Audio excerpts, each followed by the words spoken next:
Okay, good morning my dear students. I hope you all are doing fine there at home. So again today we are here with our live class, and the chapter which I am going to do today is the Tughlaq, Sayyid and Lodi. Again, this is the continuation of the Delhi Sultanate chapter. Okay, so in the previous chapter what we did about the slave dynasty or the Mamluk dynasty, and we also did about the Khalji dynasty. That was in the previous class, the previous chapter. So this is again the continuation of the same chapter. Okay, again these are the topics, subtopics. Clear? So in the previous chapter we did about the Sayyid, we did about the slave dynasty, we did about the Khalji dynasty, and today we are going to do Tughlaq, Sayyid and Lodis. Clear? Because there were 5 dynasties, isn't it? That is what we did. There were 5 dynasties. We already finished in the previous chapter with the slave dynasty and the Khalji dynasty, and the remaining 3 it's here in this chapter. So let's start with this chapter. So the Tughlaq, Sayyid and the Lodi dynasty. So if you have your books, I want you all to open to this page, chapter 4, page number 36, and please listen carefully. In 1320 AD, within 4 years of the death of Alauddin Khalji, Ghayasuddin Tughlaq deposed the incumbent Khalji ruler and started the rule of the Tughlaq dynasty. Then after Alauddin Khalji died, there were several successors, there were several rulers, but they were very weak rulers, and these weak rulers were easily defeated by the Tughlaqs, the another dynasty. And the first ruler of the Tughlaq dynasty was Ghayasuddin Tughlaq, and this is how the Tughlaq dynasty started. The Tughlaqs, they constituted the 3rd dynasty of the Delhi Sultanate. So first dynasty was the slave dynasty, second the Khalji, and third the Tughlaq dynasty, which we are doing now.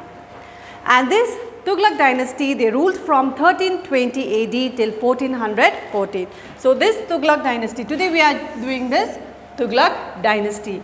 They ruled from 1320 till 1414. Okay, AD. Then the first ruler, Ghayasuddin Tughlaq, he ruled from 1320 to 1325. Ghayasuddin Tughlaq, he ruled only for how many years? So Ghayasuddin Tughlaq, he ruled only for 5 years. He just ruled for 5 years. He proved to be an able administrator and a skillful military commander. So he was a very good administrator, that is, he looked after his kingdom very well, and he was a very skillful military commander. So the armed force also, he was the commander of his army, the armed force. He restored peace and stability by suppressing revolt in the Sultanate, and he built the Tughlaqabad fort in Delhi. So he also built, this is very important, you can underline. So he built the Tughlaqabad fort, and that was built in Delhi. Ghayasuddin died in an accident in 1325 AD, and it is said that this accident was deliberately means knowingly, purposely staged by Ghayasuddin's son Jauna Khan, who succeeded him and came to be known as Mohammed bin Tughlag. So Ghayasuddin Tughlaq, he died in an accident, and it is said that this accident was caused by his own son, and the name of the son was Jauna Khan, and later after he became the Sultan, he got this name Mohammed bin Tughlag. Okay, so in short, Mohammed bin Tughlag, okay, he killed his own father. Okay, so we move on to the next topic, which is Mohammed bin Tughlag. So are you clear with Ghayasuddin Tughlaq? So Ghayasuddin Tughlaq, he ruled for only 5 years, and he was a very able, very good administrator and a very good military commander, and he also built the Tughlaqabad fort. And how he died? He died in an accident, and this accident was caused by his own son Jauna Khan, and later Jauna Khan, he got the name Mohammed bin Tughlaq.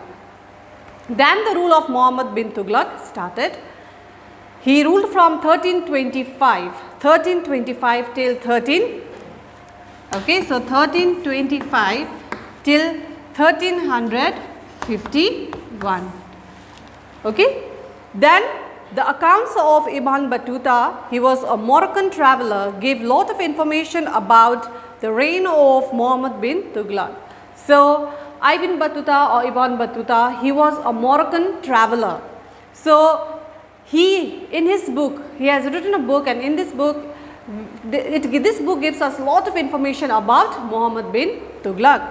And this Ibn Battuta or Ibn Battuta, he served as the chief Qazi. Qazi is the judge, chief judge of Delhi, and later as the Sultan's ambassador to China. Ambassador means the representative to China. So again, Ibn Battuta or Ibn Battuta, he was a Moroccan traveler. And how do we come to know about Mohammed bin Tughlaq? Was because of the book which was written by him.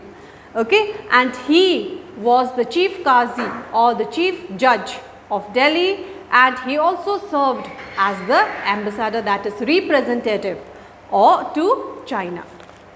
Then Mohammed bin Tughlaq, he was a very great scholar who had keen interest in fine art. So he was a very good scholar also, and he had a lot of interest in art, science, astronomy, that is the study of stars, mathematics and Persian literature. So he had keen interest in all these subjects. He was also a brilliant military commander. So like his father, he was a very good commander. Under him, the Delhi Sultanate became a vast empire stretching from Peshawar in the north to Madurai in the south, and from Sindh in the west to Assam in the east. So if you can see the map, just below, so you can see this pinkish color. Okay, this are the territories or the kingdom of Mohammed bin Tughlaq. Okay, so it stretched from, you can see Peshawar in the north to Madurai in the south, and from Sindh in the west to Assam in the east. But despite being a learned man, Mohammed bin Tughlaq, he undertook some projects and military expedition. Military expedition means military journey, that ended in failure, causing huge losses to the Tughlaq treasury. Treasury means the finance, the economic, because Mohammed bin Tughlaq, he was very learned man, but some of the project which he took, it failed.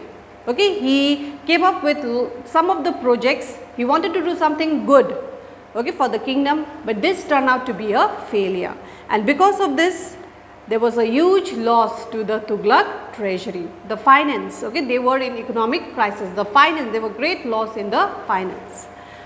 The failed projects and military expedition were, so these were the failed project of Mohammed bin Tughlaq.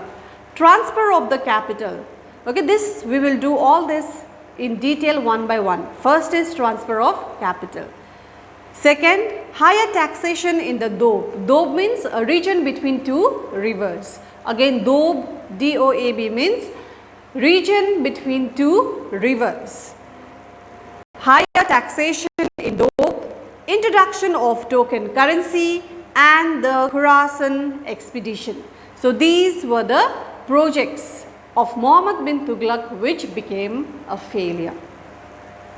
And due to the failure of these projects, some historians describe Mohammed bin Tughlaq as the wise fool. So what was the name given by the people to Mohammed bin Tughlaq? Wise fool. Okay, people called him wise fool. Okay, why wise? Because he was a learned man, he was a great scholar, he was a brilliant military commander, but he came up with such projects. Those projects was actually, if it would have been implemented properly, it would have been worked very well. But all these projects were not implemented properly. Implemented means it was not put into effect properly. Okay, so that's why people called him wise fool. Other historians feel that the projects were brilliant, but it failed because of poor implementation. Again, poor implementation, it was not put into effect. It was not properly put into effect. Okay, so now we will do about this the failed projects one by one. So first is transfer of capital. Okay, so the first project which failed of Mohammed bin Tughlag is transfer of capital. Transfer of capital. Now, what did Mohammed bin Tughlag do? Muhammad shifted his capital from Delhi to Devagiri in the Deccan. So, if you see this map, you can see where Delhi is right on top and Devagiri is here somewhere towards the Deccan, south. So, the new capital was called Daulatabad. So, the new capital, the name of the new capital was Daulatabad. It's given here. The following were the two main reasons for the shift of the capital. So, there were two reasons why he wanted to shift the capital. So, first reason, Muhammad wanted to rule from a central location in the Sultanate so that he could effectively administer his territories in the Deccan, and Daulatabad was more centrally located than Delhi in the Sultanate. So, why one of the reason why he wanted to shift his capital from Delhi to Daulatabad was because Daulatabad, it was centrally located here. Delhi was right on top, so it was difficult for him to look after these kingdoms from Delhi. Okay, so when Delhi was the capital, Delhi was right towards the north, isn't it? So from north, from Delhi, it was difficult for him to administer the kingdoms, the territories in the south. So he thought that if he shifted his capital from Delhi to here, Daulatabad, then he could look after all the territories. Okay, in the north also, south also, east also, west also. Then this was the first reason. The second reason why he wanted to shift his capital from Delhi to Daulatabad was he wanted to save his capital from frequent Mongol attacks. Delhi being near the northwestern frontiers of the Sultanate, it was an easy target of Mongol invaders. And in Daulatabad, the Mongol threat was minimal. Now, the second reason why he wanted to shift his capital was because he wanted to save his capital from the attack of the Mongols. So, if you see, Delhi was here and Mongolia was somewhere here. So, the Mongols could easily come and attack Delhi, okay, because Delhi was near Mongolia. So, in order to again protect the capital from the attack of the Mongols, he shifted his capital from Delhi to Devagiri because Devagiri was quite far from the Mongols' attack. Okay, so the Mongols would not dare to come all the way down to Daulatabad and attack Daulatabad. Okay, so in order to save his capital from the attack of Mongols, he shifted his capital from Delhi to Daulatabad. Okay, clear with the two reasons why Mohammed bin Tughlag wanted to shift his capital. Now, Muhammad made a mistake by ordering the common people as well as his court and officials to shift from Delhi to Daulatabad. Now, what was the mistake he made? He ordered all the common people, he ordered all the officials of his kingdom, everyone, the nobles, officials, common people, everyone, the whole population, he ordered to move from Delhi all the way down to Daulatabad. So, this was the mistake.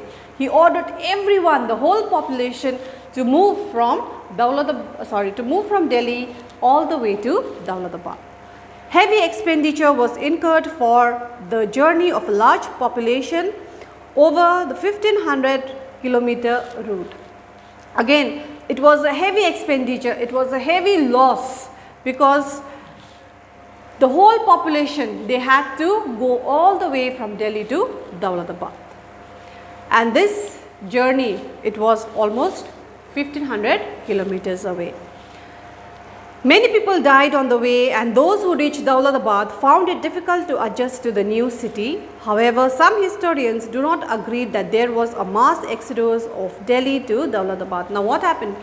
So, many people died on the way. Okay, so while moving towards Daulatabad, many people died on the way, and those who reached Daulatabad, they were not happy because they could not adjust to this new city. Okay, clear? Then, with the Sultan away from Delhi, now what happened in Delhi? The Mongols began to attack Delhi more frequently, posing a new challenge to Muhammad. Now, Muhammad was not there in Delhi because he shifted the capital from Delhi to Daulatabad. So, nobody was there to look after Delhi. So it gave a chance to the Mongols to come and attack Delhi. Frequently, now and then they were attacking Delhi. Okay, because no one was there in Delhi to look after this territory of Delhi. So, because everybody was busy here down in Daulatabad. So, it gave a chance to Mongols to come and attack Delhi. Then he realized that the shifting of the capital did not bring the desired result. So, he again made Delhi his capital. So, again Mohammed bin Tughlag, he realized the mistake he had made by shifting his capital from Delhi to Daulatabad. So, what did he do? Again he went back and he made Delhi his capital. Okay, again the whole population had to go back to Delhi. So, this was the biggest mistake he made.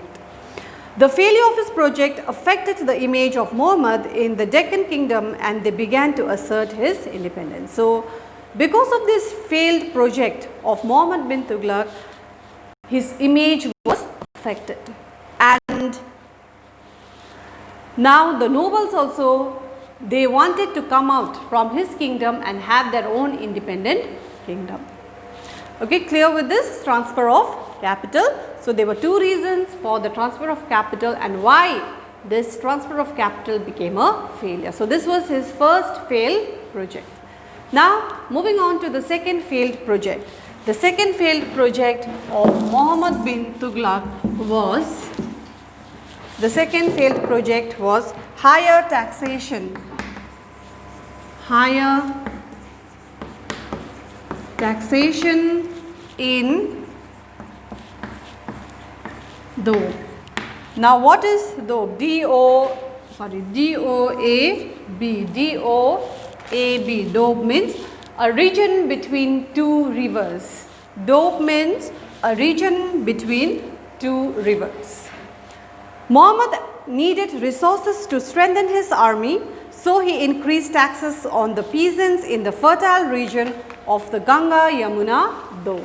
So, now Mohammed bin Tughlag, he required money, resources, okay, in order to make his army very strong, because he needed strong army, he needed weapons, okay.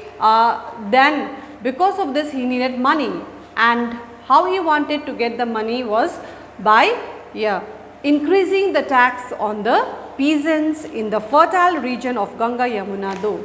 So, this region was between Ganga and Yamuna. So, in this particular region, Mohammed bin Tughlag wanted to increase the tax, thinking that this region was very fertile because it was between the two rivers.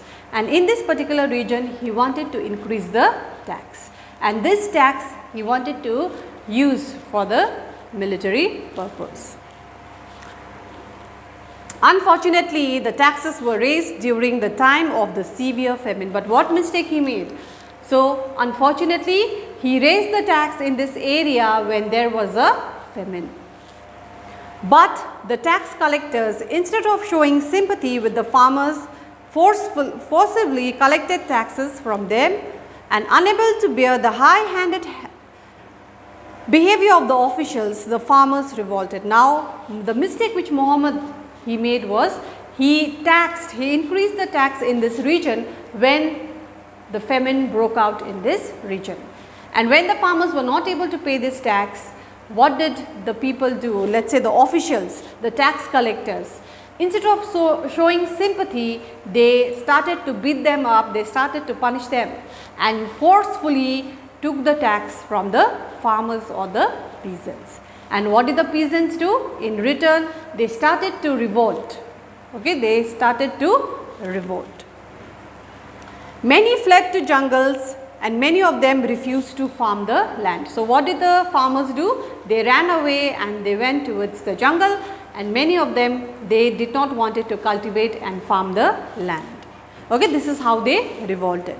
The Sultan realized the farmers' problem quite late, but when Mohammed bin Tughlag he came to know about this, it was already too late. He initiated some relief measures, but the loss suffered by agriculture could not be undone. So, he gave some relief measures in those areas, but the loss So it says, but the loss suffered by agriculture, it could not be undone. Clear with this? Again with this taxation in the Do area. Now moving on to the introduction of token currency. So the next, so first shifting of capital, second higher taxation in Do area, and the third mistake or the third failed project of Mohammed bin Tughlag was introduction of token currency.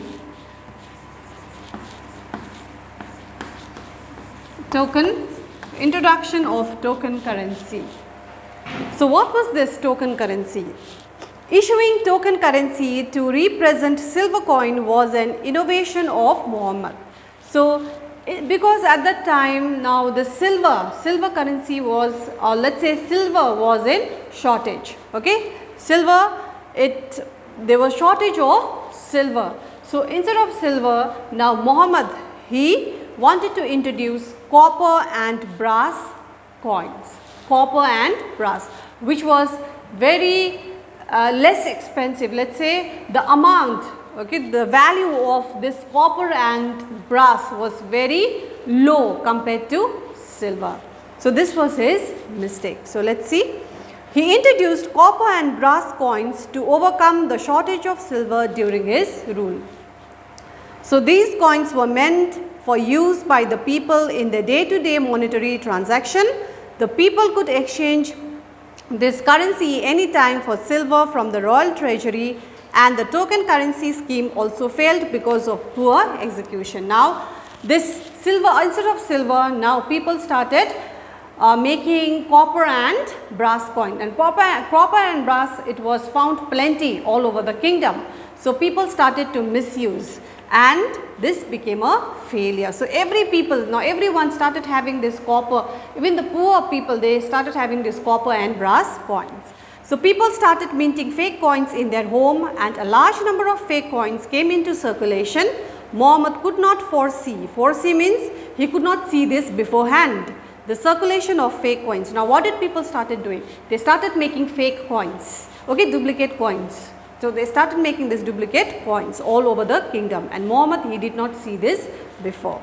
So there was no system of place in check, okay, to check it. So nobody was there to check it also. So foreign traders refused to accept the copper and silver coin, considering them fake, and the royal treasury got depleted. That means empty due to large scale exchange of fake coins for silver. And finally Muhammad withdrew the token currency. So even the foreigners, they did not wanted to take this fake coins. They thought that all these coins, they did not wanted to do trade with the kingdom, because they thought that all these coins were fake coins, and it was a great loss to the treasury. Okay, it was a great loss for Mohammed bin Tughlag, and finally he had to withdraw this token currency. Okay, clear till here? I'll stop here, and I want you all to go through whatever we have done, and I'll send you notes on this, whatever we have done in today's class. But your homework is to go through, okay, just go through what we have done. Ghayasuddin Tughlaq, Mohammed bin Tughlag, transfer of capital, and higher taxation in Doab area, and token currency. Okay.